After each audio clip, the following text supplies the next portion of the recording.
ಪ್ರತಿದಿನ ನಾವು ನಮಗೆ ಗೊತ್ತಾಗದಂತೆಯೇ ಒಂದು ಪಾಯ್ಸನನ್ನು ಸೇವಿಸ್ತೀವಿ. ಅದು ಯಾವುದಪ್ಪ ಅಂತಂದರೆ ಶುಗರ್. ಈ ಶುಗರ್ ಇದೆಯಲ್ಲ, ಇದಕ್ಕೆ ನಾವು ವೈಟ್ ಪಾಯ್ಸನ್ ಅಂತ ಕರಿತೀವಿ. ಇದು ನೋಡೋಕೆ ಎಷ್ಟು ಸುಂದರವಾಗಿ ಕಾಣುತ್ತೋ, ತಿನ್ನೋಕೆ ಎಷ್ಟು ಸಿಹಿಯಾಗಿರುತ್ತೋ ಅಷ್ಟೇ ಇದು ನಮ್ಮ ಆರೋಗ್ಯಕ್ಕೆ ಕಹಿಯಾಗಿದೆ. ನಾವು ಬಹಳಷ್ಟು ಸಮಯದ ತನಕ ಎಕ್ಸೆಸಿವ್ ಕ್ವಾಂಟಿಟಿಯಲ್ಲಿ ಈ ಶುಗರನ್ನು ಸೇವಿಸಿದ್ವಪ್ಪ ಅಂತಂದರೆ ನಮ್ಮ ಆರೋಗ್ಯದ ಮೇಲೆ ನೆಗೆಟಿವ್ ಪರಿಣಾಮಗಳಾಗ್ತವೆ. ಬಹಳಷ್ಟು ಸೀರಿಯಸ್ ಆಗಿರುವ ಡಿಸೀಸ್ಗಳಿಗೆ ನಾವು ತುತ್ತಾಗ್ತೀವಿ. ಅದಕ್ಕಾಗಿ ನಾವು ಈ ಶುಗರನ್ನು ಸಾಧ್ಯವಾದಷ್ಟು ಕಡಿಮೆ ಪ್ರಮಾಣದಲ್ಲಿ ಸೇವಿಸಬೇಕು. ಕಂಪ್ಲೀಟಾಗಿ ಬಿಡಿ ಅಂತ ನಾನು ಹೇಳಲ್ಲ, ಆದರೆ ನೀವು ಎಕ್ಸೆಸಿವ್ ಕ್ವಾಂಟಿಟಿಯಲ್ಲಿ ಸೇವಿಸಬೇಡಿ ಅಂತ ಡೆಫಿನೆಟ್ ಆಗಿ ಹೇಳುವೆ.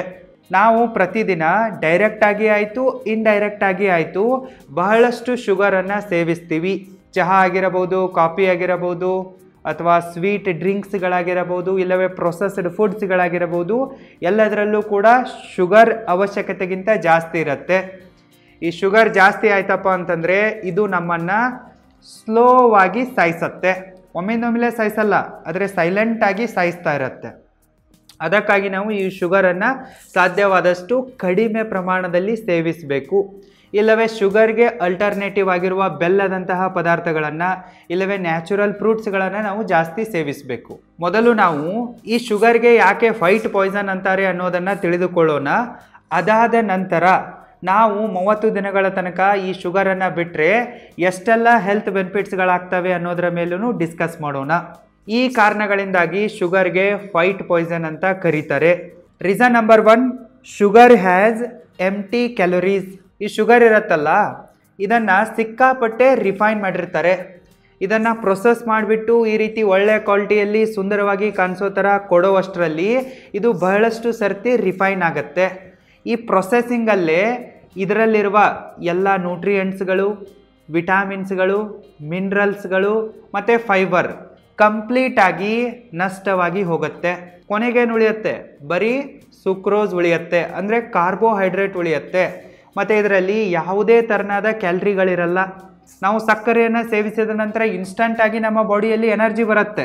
ನಮ್ಮ ಬಾಡಿಯಲ್ಲಿರುವ ಮಿಕ್ಕ ಥರನಾದ ಶುಗರ್ಗಳನ್ನು ನಮ್ಮ ಬಾಡಿ ಕನ್ಸ್ಯೂಮ್ ಮಾಡಲ್ಲ. ಡೈರೆಕ್ಟಾಗಿ ನಾವೇನು ಶುಗರ್ ತೊಗೊತೀವಲ್ಲ ಇದನ್ನೇ ಕನ್ಸ್ಯೂಮ್ ಮಾಡೋದ್ರಿಂದ ನಮಗೆ ಸಿಕ್ಕಾಪಟ್ಟೆ ಎನರ್ಜಿ ಸಿಗತ್ತೆ.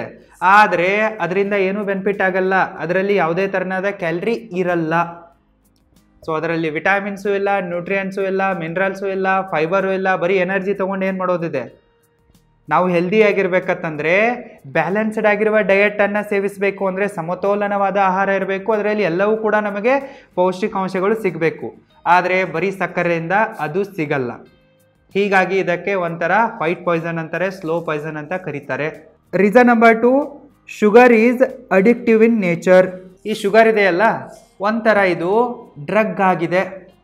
ಹೆಂಗೆ ನಾವು ಡ್ರಗ್ಗನ್ನು ಸೇವಿಸೋಕೆ ಶುರು ಮಾಡಿದರೆ ಏನಾಗುತ್ತೆ? ಅಡಿಕ್ಟ್ ಆಗ್ತೀವಲ್ಲ, ಅದಕ್ಕೆ ಚಟ ಬೀಳತ್ತಲ್ಲ, ಅದೇ ರೀತಿ ಈ ಸಕ್ಕರೆಯ ಚಟ ಕೂಡ ನಮಗೆ ಬೀಳತ್ತೆ.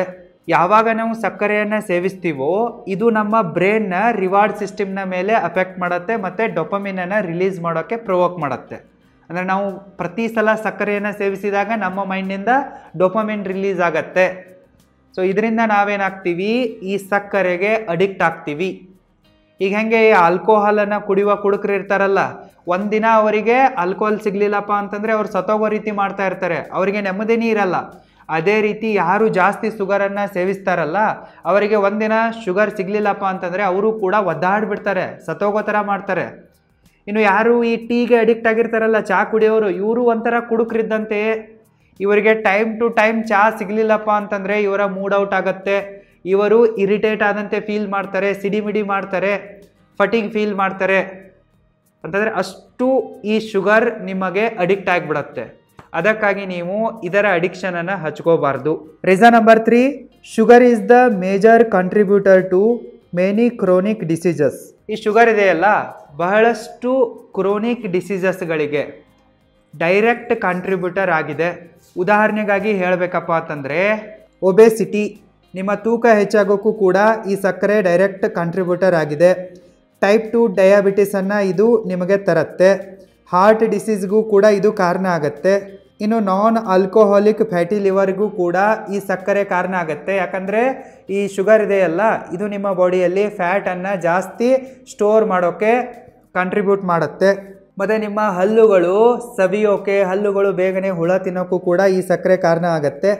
ಇನ್ನು ನಿಮ್ಮ ದೇಹದ ರೋಗ ನಿರೋಧಕ ಶಕ್ತಿ ಅಂದರೆ ನಿಮ್ಮ ಬಾಡಿಯ ಇಮ್ಯುನಿಟಿ ಪವರನ್ನು ಕೂಡ ಕುಗ್ಗಿಸುವಲ್ಲಿ ಈ ಸಕ್ಕರೆ ಒಂದು ಪ್ರಮುಖ ಪಾತ್ರವನ್ನು ವಹಿಸುತ್ತೆ.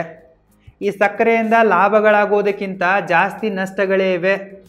ಗುಡ್ ಎಫೆಕ್ಟ್ಸ್ಗಳಿಗಿಂತ ಜಾಸ್ತಿ ನೆಗೆಟಿವ್ ಎಫೆಕ್ಟ್ಸ್ಗಳೇ ಇವೆ. ಮತ್ತು ಈ ಶುಗರ್ ಇದೆಯಲ್ಲ, ನಿಮ್ಮ ಸ್ಕಿನ್ನ ಹೆಲ್ತ್ನ ಮೇಲೂ ಕೂಡ ಇಂಪ್ಯಾಕ್ಟ್ ಮಾಡುತ್ತೆ, ಡೈಜೆಷನ್ನ ಮೇಲೂ ಕೂಡ ಇಂಪ್ಯಾಕ್ಟ್ ಮಾಡುತ್ತೆ, ಮತ್ತು ನಿಮ್ಮ ಮೂಡ್ ಸ್ವಿಂಗ್ ಆಗ್ತಾ ಇರತ್ತಲ್ಲ ಅದರ ಮೇಲೂ ಕೂಡ ಇಂಪ್ಯಾಕ್ಟ್ ಮಾಡುತ್ತೆ, ಮೆಂಟಲ್ ಹೆಲ್ತನ್ನು ಕೂಡ ಡಿಸ್ಟರ್ಬ್ ಮಾಡುತ್ತೆ, ಮೆಂಟಲ್ ಕ್ಲಾರಿಟಿಯನ್ನು ಹಾಳು ಮಾಡುತ್ತೆ. ಈ ರೀತಿ ಬಹಳಷ್ಟು ತರಹದ ಹೆಲ್ತ್ ಇಶ್ಯೂಸ್ಗಳು ಈ ಶುಗರ್ನಿಂದ ಕ್ರಿಯೇಟ್ ಆಗ್ತವೆ. ಒಂದೇ ದಿನದಲ್ಲಿ ಕ್ರಿಯೇಟ್ ಆಗ್ತವೆ ಅಂತ ನಾನು ಹೇಳ್ತಾ ಇಲ್ಲ. ನೀವು ಯಾವಾಗ ಈ ಶುಗರನ್ನು ಬಹಳಷ್ಟು ದಿನಗಳ ತನಕ ಕಂಟಿನ್ಯೂಸ್ ಆಗಿ ಎಕ್ಸೆಸ್ ಕ್ವಾಂಟಿಟಿಯಲ್ಲಿ ಸೇವಿಸ್ತಿರಲ್ಲ, ಒಂದು 6 ತಿಂಗಳು 1 ವರ್ಷ, ಆವಾಗ ಒಂದೊಂದಾಗಿ ಇದರ ನೆಗೆಟಿವ್ ಇಂಪ್ಯಾಕ್ಟ್ಗಳು ನಿಮ್ಮ ಹೆಲ್ತ್ನಲ್ಲಿ ಕಾಣಿಸಿಕೊಳ್ಳೋಕ್ಕೆ ಶುರು ಮಾಡ್ತವೆ. ಒಂದೇ ದಿನದಲ್ಲಿ ನಿಮಗೆ ಇದರ ಪರಿಣಾಮಗಳು ಗೊತ್ತಾಗಲ್ಲ. ಲಾಂಗ್ ಟರ್ಮ್ನಲ್ಲಿ ಇದರ ನೆಗೆಟಿವ್ ಎಫೆಕ್ಟ್ ಆಗೇ ಆಗತ್ತೆ. ಅದಕ್ಕಾಗಿ ಬಹಳಷ್ಟು ಸೆಲೆಬ್ರಿಟಿಗಳು, ಸ್ಪೋರ್ಟ್ಸ್ಮ್ಯಾನ್ಗಳು ಮತ್ತು ಮಾಡೆಲ್ಸ್ಗಳು, ಫಿಲ್ಮ್ ಹೀರೋಯಿನ್ಸ್ಗಳು ಸಕ್ಕರೆ ಕಂಡ್ರೆ ಸಾಯೋ ಥರ ಮಾಡ್ತಾರೆ. ಒಟ್ಟಿನಲ್ಲಿ ಅವರು ಸೇವಿಸೋದೇ ಇಲ್ಲ. ಅವರ ಫೇವ್ರೇಟ್ ಚಾಕ್ಲೇಟನ್ನು ಕೂಡ ಸೇವಿಸಲ್ಲ. ಯಾವ ಹುಡುಗಿಯರು ಡಯಟ್ ಕಾನ್ಸಿಯಸ್ ಆಗಿರ್ತಾರಲ್ಲ ಅವ್ರು ಚಾಕ್ಲೇಟ್ ಕೂಡ ಮುಟ್ಟಲ್ಲ. ಅಷ್ಟೊಂದು ಅವರು ಶುಗರನ್ನು ಹೇಟ್ ಮಾಡ್ತಾರೆ. ಯಾಕಪ್ಪ ಅಂತಂದರೆ ಅವರಿಗೆ ಈ ಶುಗರ್ನಿಂದ ಏನೇನೆಲ್ಲ ಕೆಟ್ಟ ಪರಿಣಾಮಗಳಾಗ್ತವೆ ಅನ್ನೋದು ಚೆನ್ನಾಗಿ ಗೊತ್ತಿದೆ. ನೀವು ಸ್ವಲ್ಪ ಅರ್ಥ ಮಾಡ್ಕೊಳ್ಳಿ ಮತ್ತು ಇದನ್ನು ಸಾಧ್ಯವಾದಷ್ಟು ಅವಾಯ್ಡ್ ಮಾಡಿ. ಐ ಹೋಪ್ ನಿಮಗೆ ಈಗ ಈ ಸಕ್ಕರೆಗೆ ಯಾಕೆ ವೈಟ್ ಪಾಯ್ಸನ್ ಅಂತ ಕರೀತಾರೆ, ಈ ಸಕ್ಕರೆಯಿಂದ ಏನೇನೆಲ್ಲ ಕೆಟ್ಟ ಪರಿಣಾಮಗಳು ನಿಮ್ಮ ಬಾಡಿ ಮೇಲೆ ಆಗ್ತವೆ ಅನ್ನೋದು ಅರ್ಥ ಆಗಿದೆ ಅಂತ ಅನ್ಕೋತೀನಿ. ಈಗ ನಾನು ಈ ಸಕ್ಕರೆಯನ್ನು ಬಿಡೋದ್ರಿಂದ ಆಗುವ ಲಾಭಗಳ ಬಗ್ಗೆ ನಿಮಗೆ ಹೇಳುವೆ. ನೀವೇನು ಮಾಡಿ, ಒಂದು 30 ದಿನಗಳ ತನಕ ಈ ಸಕ್ಕರೆಯನ್ನು ಕಂಪ್ಲೀಟ್ಲಿ ಅವಾಯ್ಡ್ ಮಾಡಿ, ನಿಮ್ಮ ಬಾಡಿಯಲ್ಲಿ ಏನೇನೆಲ್ಲ ಗುಡ್ ಹೆಲ್ತ್ ಬೆನಿಫಿಟ್ಸ್ಗಳಾಗ್ತವೋ ಅದನ್ನು ಅಬ್ಸರ್ವ್ ಮಾಡಿ. ಅದಾದ ನಂತರ ನಿಮಗೆ ಇಷ್ಟ ಆಗ್ತಾ ಇದೆ ಅಂತಂದರೆ ಕಂಟಿನ್ಯೂ ಮಾಡಿ ಇದೇ ಒಂದು ಪ್ರೊಸೆಸ್ಸನ್ನು.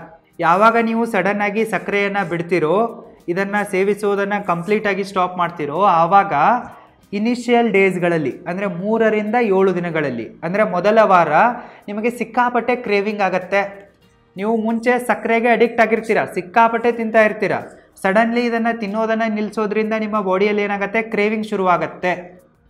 ಅಂದರೆ ನನಗೆ ಸಕ್ಕರೆ ಬೇಕೇ ಬೇಕು ಅನ್ನೋ ಥರ ನಿಮಗೆ ಫೀಲ್ ಆಗುತ್ತೆ. ಸಕ್ಕರೆಯನ್ನು ತಿನ್ನಲೇಬೇಕು ಅನ್ನೋ ಒಂದು ಡಿಸೈರ್ ಕ್ರಿಯೇಟ್ ಆಗುತ್ತೆ. ಇದು ನಾರ್ಮಲ್ ಆಗಿದೆ. ಯಾಕಪ್ಪ ಅಂತಂದರೆ ನಿಮ್ಮ ಬಾಡಿ ಇದೆಯಲ್ಲ, ಶುಗರ್ ಡಿಟಾಕ್ಸ್ ಮಾಡ್ತಾ ಇರುತ್ತೆ. ನಿಮ್ಮ ಬ್ಲಡ್ಡಲ್ಲಿರುವ ಎಕ್ಸೆಸ್ ಶುಗರನ್ನು ರಿಮೂವ್ ಮಾಡ್ತಾ ಇರುತ್ತೆ. ಹೀಗಾಗಿ ನಿಮಗೆ ಕ್ರೇವಿಂಗ್ ಜಾಸ್ತಿ ಆಗುತ್ತೆ. ಕ್ರೇವಿಂಗ್ ಜಾಸ್ತಿ ಆಗೋದ್ರಿಂದ ನಿಮಗೆ ಹೆಡೇಕ್ ಆಗ್ಬೋದು, ತಲೆನೋವು ಬರ್ಬೋದು, ತಲೆ ಸುತ್ತು ಬರ್ಬೋದು, ಫಟೀಗ್ ಆಗ್ಬೋದು, ಇಲ್ಲವೇ ಮೂಡ್ ಸ್ವಿಂಗ್ಸ್ಗಳಾಗ್ಬೋದು. ಈ ರೀತಿ ಸಣ್ಣ ಪುಟ್ಟ ಪರಿಣಾಮಗಳು ಆಗ್ತವೆ ಸಡನ್ನಾಗಿ ಶುಗರನ್ನು ನಿಲ್ಲಿಸಿದಾಗ. ಆದರೆ ಇದು ನಾರ್ಮಲ್ ಆಗಿದೆ, ಡೋಂಟ್ ವರಿ. 2ನೇ ವಾರದಿಂದ ನಿಮ್ಮ ಬಾಡಿ ಇದೆಯಲ್ಲ, ಇದು ಹೀಲ್ ಆಗೋಕ್ಕೆ ಶುರು ಆಗುತ್ತೆ. ಎಷ್ಟು ಜಾಸ್ತಿ ಶುಗರ್ ಲೆವೆಲ್ ಇರುತ್ತಲ್ಲ ಅದನ್ನೆಲ್ಲವನ್ನು ಬರ್ನ್ ಮಾಡಿಬಿಡುತ್ತೆ, ರಿಮೂವ್ ಮಾಡುತ್ತೆ.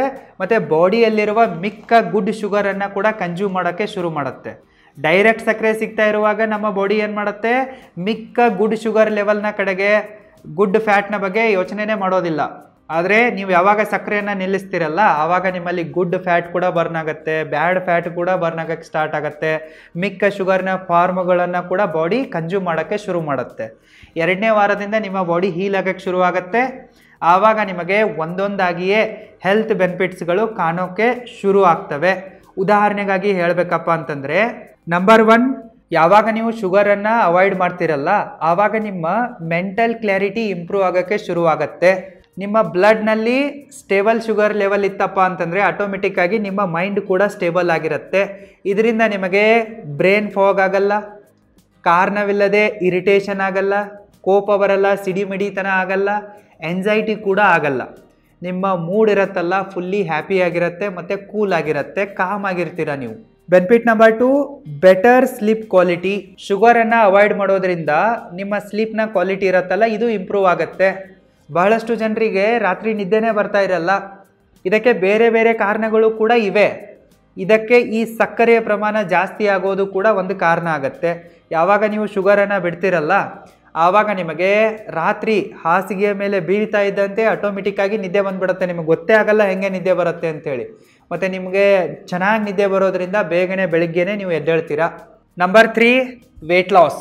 ಯಾವಾಗ ನೀವು ಶುಗರನ್ನು ಕನ್ಸ್ಯೂಮ್ ಮಾಡೋದನ್ನು ಬಿಡ್ತೀರಲ್ಲ, ಆವಾಗ ಆಟೋಮೆಟಿಕ್ಕಾಗಿ ನಿಮ್ಮ ಬಾಡಿಯಲ್ಲಿ ವೆಯ್ಟ್ ಲಾಸ್ ಆಗೋಕ್ಕೆ ಶುರುವಾಗುತ್ತೆ. ಮುಖ್ಯವಾಗಿ ಹೇಳ್ಬೇಕಂತಂದರೆ ನಿಮ್ಮ ಬೆಲ್ಲಿ ಫ್ಯಾಟ್ ಇರುತ್ತಲ್ಲ, ಅಂದರೆ ನಿಮ್ಮ ಡೊಳ್ಳು ಹೊಟ್ಟೆ, ಇದು ಕರಗಕ್ಕೆ ಶುರುವಾಗತ್ತೆ.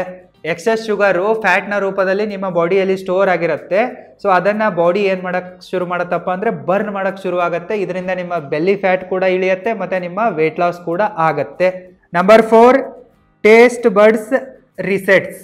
ಯಾವಾಗ ನೀವು ಒಂದು 2-3 ವಾರ ಈ ಸಕ್ಕರೆಯನ್ನು ತಿನ್ನೋದನ್ನು ಬಿಡ್ತಿರಲ್ಲ, ಆವಾಗ ನಿಮ್ಮ ಟೇಸ್ಟ್ ಬರ್ಡ್ಸ್ಗಳಿರ್ತಾವಲ್ಲ, ಅಂತಂದರೆ ಸ್ವಾದ ಗ್ರಂಥಿಗಳು ನಾಲಿಗೆಯಲ್ಲಿ, ಅವು ರೀಆಕ್ಟಿವೇಟ್ ಆಗ್ತವೆ.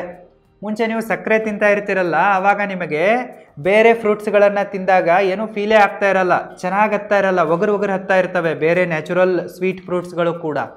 ಆದರೆ ನೀವು ಸಕ್ಕರೆಯನ್ನು ಬಿಟ್ಟಾಗ ನಿಮ್ಮ ಟೇಸ್ಟ್ ಬರ್ಡ್ಸ್ಗಳು ರೀಆಕ್ಟಿವೇಟ್ ಆಗ್ತವೆ.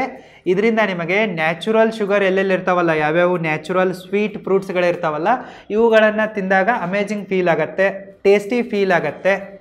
ಮತ್ತು ನೀವು ಜಾಸ್ತಿ ನ್ಯಾಚುರಲ್ ಫ್ರೂಟ್ಸ್ಗಳನ್ನು ತಿನ್ನೋಕ್ಕೆ ಶುರು ಮಾಡ್ತೀರಾ. ಇದರಿಂದ ನಿಮ್ಮ ಓವರಾಲ್ ಹೆಲ್ತ್ ಕೂಡ ಇಂಪ್ರೂವ್ ಆಗುತ್ತೆ. Number 5, reduced inflammation in the body. ಯಾವಾಗ ನೀವು ಈ ಸಕ್ಕರೆಯನ್ನು ತಿನ್ನೋದನ್ನು ಬಿಡ್ತಿರಲ್ಲ, ಆವಾಗ ನಿಮ್ಮ ಬ್ಲಡ್ಡಲ್ಲಿ ಏನು ಸಕ್ಕರೆಯ ಪ್ರಮಾಣ ಹೆಚ್ಚಾಗಿರುತ್ತಲ್ಲ, ಅದೆಲ್ಲವೂ ಕೂಡ ಬ್ಯಾಲೆನ್ಸ್ ಆಗೋಕ್ಕೆ ಶುರುವಾಗುತ್ತೆ. ಇದರಿಂದ ನಿಮ್ಮ ಓವರಾಲ್ ಬಾಡಿಯಲ್ಲಿ ಇನ್ಫ್ಲಮೇಷನ್ ಕಮ್ಮಿ ಆಗುತ್ತೆ. ಮತ್ತು ನಿಮಗೆ ಜಾಯಿಂಟ್ ಪೇನು, ಕೈ ಪೇನು, ಕಾಲು ಪೇನು, ಬೆನ್ನು, ಇಂಥವೆಲ್ಲ ಇರ್ತಾವಲ್ಲ, ಇವು ಕೂಡ ಕಡಿಮೆ ಆಗ್ತವೆ. ನಿಮ್ಮ ಬಾಡಿಯಲ್ಲಿ ಓವರಾಲ್ ಇನ್ಫ್ಲಮೇಷನ್ ಕಡಿಮೆ ಆಗುತ್ತೆ. Number 6, clear and glowing skin. ನೀವು ಸಕ್ಕರೆಯನ್ನು ಅವಾಯ್ಡ್ ಮಾಡಿದಷ್ಟು ನಿಮ್ಮ ಸ್ಕಿನ್ನ ಹೆಲ್ತ್ ಇದೆಯಲ್ಲ, ಇದು ಇಂಪ್ರೂವ್ ಆಗುತ್ತೆ.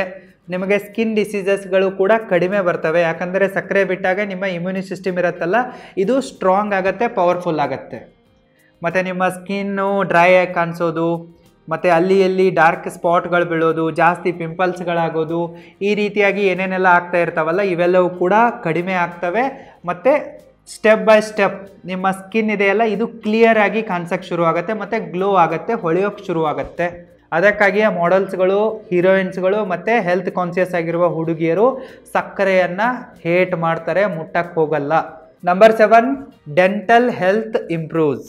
ನಿಮ್ಮ ಹಲ್ಲಿನ ಒಂದು ಆರೋಗ್ಯ ಇರುತ್ತಲ್ಲ, ಇದು ಕೂಡ ಇಂಪ್ರೂವ್ ಆಗುತ್ತೆ ಸಕ್ಕರೆಯನ್ನು ಬಿಟ್ಟಾಗ. ನಿಮ್ಮ ಹಲ್ಲುಗಳಲ್ಲಿ ಕ್ಯಾವಿಟಿಗಳು ಬೀಳ್ತಾ ಇರ್ತಾವಲ್ಲ, ಹುಳ ತಿಂದುಬಿಟ್ಟು ಸವೆದುಬಿಟ್ಟು, ಅದು ಕೂಡ ಕಡಿಮೆ ಆಗುತ್ತೆ.